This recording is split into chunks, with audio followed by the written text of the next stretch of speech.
आज से लगभग 6-7 वर्ष पहले का समय, तब हमारा दिन भर का अधिकतर समय स्वाध्याय में, पढ़ने में ही व्यतीत होता था।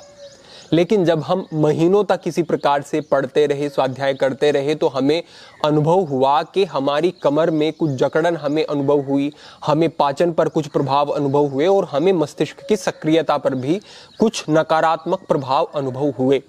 तब हमने देखा कि कहाँ पर गलती हो रही है। जब हमने मूल्यांकन किया, जांचा, तो पाया कि जिस प्रकार से बैठ करके अधिकांश व्यक्ति पढ़ते हैं, या उस समय में हम भी जिस प्रकार से बैठ करके पढ़ रहे थे, वो बैठने का बिल्कुल गलत तरीका है। अगर उस तरीके से आप लंबे समय तक बैठ करके पढ़ते हैं। Hey guys, this is me Adram Kemat and you're watching me on Legendary Reaction. I'm back with another video और आज का वीडियो होने वाला बहुत ही इंटरेस्टिंग, क्योंकि आज के इस वीडियो तो चलिए देखते हैं और एंजॉय करते हैं। So let's get started and enjoy it वाले हैं, तो आपके मन पर, शरीर पर उसका बहुत सुंदर प्रभाव होगा। तो हमारे सभी विद्यार्थी आज के इस विषय को ठीक प्रकार से समझ लेंगे, और जो व्यक्ति लंबे समय तक बैठ करके कार्य करते हैं, वो अनेक शारीरिक समस्याएं जो हो सकती हैं भविष्य में, उनसे बचने के लिए इस मार्गदर्शन को ठीक प्रकार से समझें कि कैसे बैठ करके आपको कार्य करना है और भोजन करना है, और क्या प्रभाव उसके आपको देखने को मिलेंगे। हमने अनेक व्यक्तियों को देखा तो पाया कि अधिकतर व्यक्ति कमर को झुका करके बैठते हैं। आपकी जो स्पाइन है वो आपके ऊर्जा के संचालन का केंद्र है। इसके माध्यम से ही आपकी नाड़ियां संचालित होती हैं। आप देखेंगे कि जब आप कमर को मोड़ करके, झुका करके आगे की तरफ बैठते हैं, तो मस्तिष्क पर जड़ता आने लगती है। ये यौगिक सिद्धांत है। कमर को झुका करके बैठेंगे तो आलस्य आएगा, जड़ता आएगी, जो आपकी सजगता है वो कम होती चली जाएगी। कमर को झुका करके आप बैठेंगे तो कुछ समय के बाद आपको कमर में दर्द अनुभव होना शुरू हो जाएगा। साथ ही साथ जब आप कमर को इस प्रकार से झुका करके बैठते हैं तो उसका प्रभाव पड़ता है आपके पेट के ऊपर, क्योंकि जब आप ऐसे बैठे हैं तो उस स्थिति में पेट के अंगों पर पूरा एक दबाव पड़ रहा है। जब ये दबाव पड़ता है और निरंतर ये दबाव बना रहता है, तो उस स्थिति में ब्लड का सर्कुलेशन आपके पाचन तंत्र की तरफ, जितने भी इंटेस्टाइन है, आपकी पेनक्रियाज है, लीवर है, सभी के ऊपर इस प्रकार का प्रभाव पड़ता है कि वहां पर ब्लड का सर्कुलेशन कम होना शुरू हो जाता है। और हमने तो देखा है कि व्यक्ति ने भोजन किया, भोजन करके वो बैठ गया, या तो पढ़ने के लिए या फिर अपना काम करने के लिए, और इस प्रकार से कमर को मोड़ करके बैठ गया। तो जब आप कमर को मोड़ करके बैठे हैं तो अभी आपने भोजन किया है और आपके पाचन तंत्र की तरफ ज्यादा मात्रा में रक्त का संचार होने की आवश्यकता है। लेकिन जैसे ही आप इस तरीके से कमर मोड़ के बैठेंगे, पाचन तंत्र के ऊपर एक दबाव आपके पड़ेगा, तो वहां पर ब्लड का सर्कुलेशन कम होगा, और इस स्थिति में आपका पाचन तंत्र ठीक रह ही नहीं सकता। आपका भोजन ठीक से हजम होगा ही नहीं। और विशेष रूप से ये शोध भी किए जा रहे हैं और पाया जा रहा है कि जो IBS की समस्या आज के समय में बढ़ती जा रही है, उसका एक प्रमुख कारण है कि जो लोग शिथिल हैं, जो लोग गलत तरीके से बैठ करके पूरा पूरा दिन कार्य करते हैं, उनको IBS की समस्या होने लगती है। इरिटेबल बाउल सिंड्रोम, इस प्रकार की समस्या, यानी कि जो ये आपकी इंटेस्टाइन है, जो आपकी पाचन प्रणाली है, एक प्रकार से इरिटेट हो गई। क्यों हो गई? क्योंकि ठीक मात्रा में ना ही रक्त का संचार वहां पर पहुंचा, ठीक मात्रा में ना ही पोषक तत्व वहां पर पहुंचे, और आपका भोजन जो है सड़ना शुरू हो गया। और लंबे समय तक जब ये पाचन के विकार रहे तो ये IBS की समस्या में बदल जाते हैं, संग्रहणी की समस्या में बदल जाते हैं। तो कमर को मोड़ करके जब आप बैठते हैं तो पहला प्रभाव आपके शरीर में जड़ता आएगी, आपको आलस्य आएगा, सजगता समाप्त हो जाएगी, एकाग्रता समाप्त हो जाएगी, और दूसरा प्रभाव पाचन तंत्र के ऊपर इसका गहरा प्रभाव पड़ता है। अब आप समझे तीसरा प्रभाव क्या होगा। तीसरे स्थान पर समझे कि जब आप इस प्रकार से बैठ करके पढ़ेंगे तो आपके कंधे भी आगे आ जाएंगे। जब आपके कंधे आगे की तरफ आते हैं तो उसका पूरा दबाव आपके लंग्स के ऊपर जाता है, आपके फेफड़ों के ऊपर जाता है, और ये जो दबाव पड़ता है उससे जो आपका श्वसन है वो उथला हो जाता है, वो छोटा हो जाता है। ठीक तरीके से आप सांस नहीं ले पाते हैं। जब आपकी सांस छोटी हो जाएगी तो सीधा सा क्या मतलब है कि आपके शरीर में जो ऑक्सीजन की मात्रा है वो भी कम कम और कम होती चली जाएगी, क्योंकि सांस छोटी है, सांस उथली है।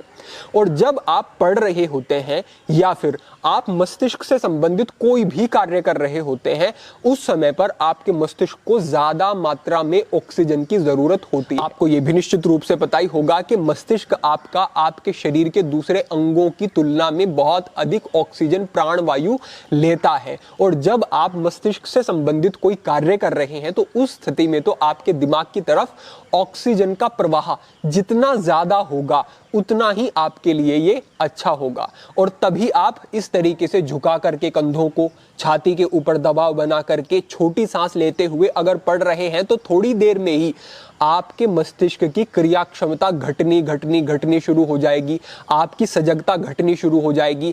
आप एक चीज को बार बार पढ़ोगे, वो याद नहीं होगी आपको ठीक से। आप एक बार याद भी कर लोगे तो मेमोरी लॉस की समस्या होनी शुरू हो सकती है, और जब समय पर आपको उसकी आवश्यकता है परीक्षा में वो आपको याद नहीं आएगा, क्योंकि आपके मस्तिष्क ने उस समय पर जब आप पढ़ रहे थे ठीक से कार्य ही नहीं किया। क्यों कार्य नहीं किया? क्योंकि आपके बैठने की जो स्थिति थी वो ठीक नहीं थी, उसकी वजह से ऐसे प्रभाव आ रहे थे। हमने खुद अपने ऊपर इन चीजों को अनुभव किया और ये पाया कि ये छोटा सा बदलाव बहुत सारे बदलाव लेकर के आ सकता है। तो आपको सबसे पहले क्या करना है? आपको कमर को सीधा करना है। दूसरा क्या करना है? कंधों को इस प्रकार से पीछे आपको रखना है। तीसरी बात जिसका आपको ध्यान रखना है, आप कभी भी देखेंगे गुरुकुलों में या फिर आश्रमों में जो भी स्वाध्याय करते हुए हमने उनको देखा पाया, वो इस प्रकार से अपने सामने एक ऊंचा स्थान बना लेते और उसके ऊपर वो फिर पुस्तक को रखते। तो जब आप थोड़ा सा ऊपर रखते हैं तो आपको ज़्यादा झुकने की आवश्यकता नहीं पड़ती है। इस प्रकार से आपने पुस्तक को रख लिया तो अब झुकने की आवश्यकता नहीं है। अब आप सीधा बैठ करके थोड़ा सा अपनी गर्दन को नीचे झुका करके आराम से पढ़ सकते हैं। इस प्रकार से पढ़ते हैं तो आपकी एकाग्रता, सजगता और किसी भी विषय को याद रखने की, उसे समझने की जो आपकी क्षमता है वो बढ़ जाएगी। एक चीज का और आपको ध्यान रखना है कि आपको सजगता पूर्वक, जैसे आप आधे घंटे तक पढ़े हैं, 1 घंटे तक पढ़े हैं, तो बीच में रुक जाएंगे, सीधे बैठेंगे और उसके बाद आप गहरी सांस लेना शुरू करेंगे। सांसों पर ध्यान रखेंगे। सांस अंदर जा रही है तो पेट को आप बाहर लेकर के आएंगे और सांस ये धीमा होना चाहिए। ये धीमा सांस रखेंगे तो आपका पैरासिम्पैथेटिक नर्वस सिस्टम एक्टिव होगा और इससे आपको एक विश्रांति मिलेगी, एक ऐसी सजगता मिलेगी कि आप दोबारा जब पढ़ेंगे तो आप बहुत एकाग्र अनुभव करेंगे। तो आपको हर एक आधे घंटे के बाद या फिर हर एक घंटे के बाद आपको सीधा बैठना है कमर सीधी करके, और आपको इस तरीके का श्वसन करना शुरू करना है। यहां तक का विषय आपने समझ लिया। अब एक और यौगिक सिद्धांत को हम समझ लेते हैं जो कि अत्यंत महत्वपूर्ण है। आपको किस आसन में बैठ करके पढ़ना है ये भी आप ठीक प्रकार से समझ लें। आपको सिद्धासन में बैठ करके या फिर अर्ध पद्मासन में बैठ करके पढ़ना है। इसका प्रभाव क्या होता है? जब हम सिद्धासन में बैठते हैं तो हमारा जो बायां पैर है वो पीछे जा करके हमारे मूलाधार चक्र से स्पर्श होता है। हमारा मूलाधार चक्र क्या है? ये तमोगुण का केंद्र है। अगर हमारा मूलाधार चक्र कुंद होता है, एक्टिव नहीं होता, तो उस स्थिति में जड़ता आती है, आलस्य आता है, एकाग्रता नहीं बनती, बहुत ज्यादा नींद आएगी आपको और आपका मन काम वासना में, गलत चीजों में बहुत ज्यादा भटकेगा। जब हम सिद्धासन के अभ्यास में बाएं पैर को इस तरीके से लेकर के आते हैं और इस तरीके से ला करके हम बाएं पैर को पीछे सटाते हैं, ये आपके रिप्रोडक्टिव ऑर्गन और जो आपका एनस है वहां के मध्य में, जो बीच में जो स्थान है वहां पर जाकर के आपकी एड़ी स्पर्श करती है। इस प्रकार से स्पर्श ही नहीं करेगी, मात्र थोड़ा सा दबाव भी बनेगा पीछे। जब ये मूलाधार चक्र पर दबाव बनता है और निरंतर बना रहता है तो स्वाभाविक ही मन शांत होता है, स्वाभाविक ही तमोगुण की समाप्ति होती है और कुछ देर सिद्धासन में बैठने से ही बहुत अच्छे लाभ मिलते हैं। बायां पैर इस तरीके से पीछे लेकर के आएंगे, उसके बाद दाएं पैर को उठाएंगे और दाएं पैर को बाएं पैर की पिंडली और जंघा के बीच में लेकर के जाना होता है। तो इस प्रकार से इसको लेकर के जाएंगे और फिर नीचे से जो बायां पैर है उसको भी दाएं पैर की पिंडली जंघा के बीच से थोड़ा ऊपर खींच लिया जाता है और इस तरीके की स्थिति बनती है। ये ध्यान रखना होता है कि आपकी एड़ी पीछे थोड़ा दबाव बना रही हो। अगर नहीं बना पा रही है तो थोड़ा सा आपको पीछे से अपने शरीर को आगे की तरफ इस तरीके से लेकर के आना है और ये दबाव बन जाएगा। बस इस तरीके से अगर आप बैठते हैं, सामने थोड़ा सा ऊंचा स्थान रख के, उसके ऊपर अपनी पुस्तक को रख के, कमर को सीधा रख के, कंधों को पीछे रख के, इस तरीके से अगर आप पढ़ना शुरू करते हैं तो अधिक समय नहीं, एक हफ्ता, केवल एक हफ्ता आप प्रयोग करके देख लें, आपको निश्चित रूप से अंतर अनुभव होंगे। और अगर आपको ये अभ्यास हो गया तो फिर आप कहीं भी कुर्सी पर बैठ करके, कहीं भी बेड पर बैठ करके आपको मन नहीं लगेगा, आपकी इच्छा नहीं होगी पढ़ने की। आप भूमि पर आसन लगाएंगे और जो हमारी प्राचीन पद्धति है, जिस तरीके से हम पढ़ते आए हैं, स्वाध्याय करते आए हैं, उस तरीके से आप बैठ करके पढ़ेंगे। एकाग्रता, सजगता और हर पक्ष पर प्रभाव पड़ेंगे निश्चित रूप से। इस तरीके से बैठना है। अगर इस प्रकार से नहीं बैठ पा रहे हैं शुरुआती समय में, तो ऊपर वाले पैर को नीचे इस प्रकार से रख लें और नीचे वाले पैर को पीछे सटाएं और फिर जो आपका दायां पैर है उसको बाएं पैर के ऊपर इस प्रकार से रख लेंगे। कुछ समय तक ऐसे भी बैठा जा सकता है।